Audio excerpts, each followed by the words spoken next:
So in case you don't know who these two people are, this person right here is David. He is an artist, a singer, if you will. He got famous.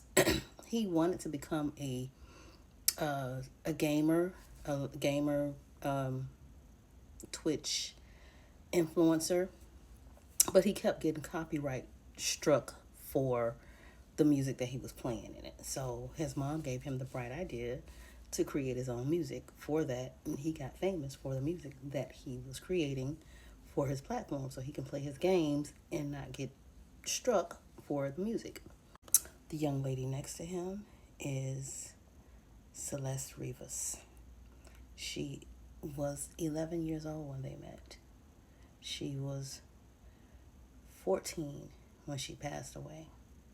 She was found in a car registered to, guess who? Now, there is tons and tons of evidence. He's written songs about her, like literally saying her name.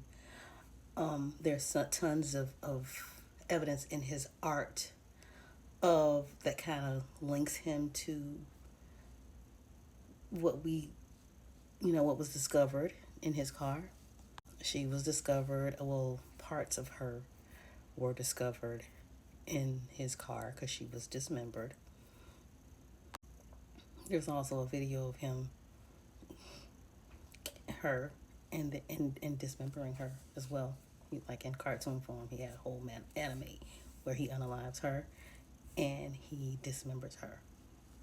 So they found her head and her torso in the trunk of his car on an abandoned road when somebody called and had it towed, and it was at a tow yard for a while, and they started smelling an awkward smell, called the police to investigate.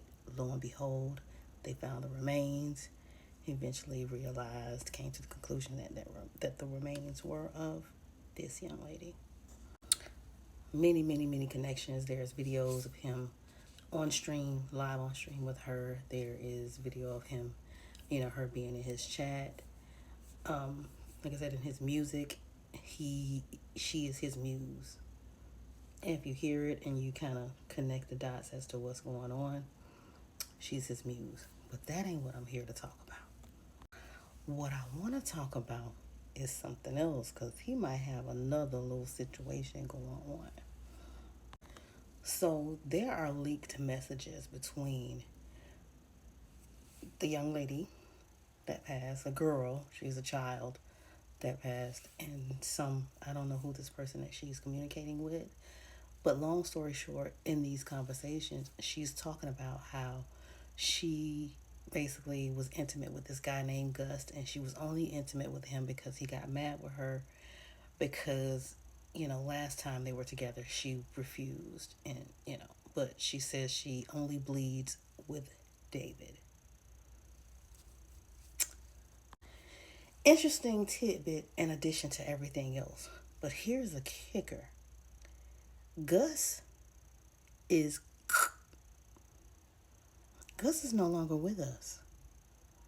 And there is conversation between young lady's brother and some other person. I don't know who they're talking to. Like I said, I can do a little more research, but my editing skills are not to par. So I'm going to give you what I have. But anyway, so there's conversation of this guy with Gus, and they're basically discussing, figuring out who Gus is.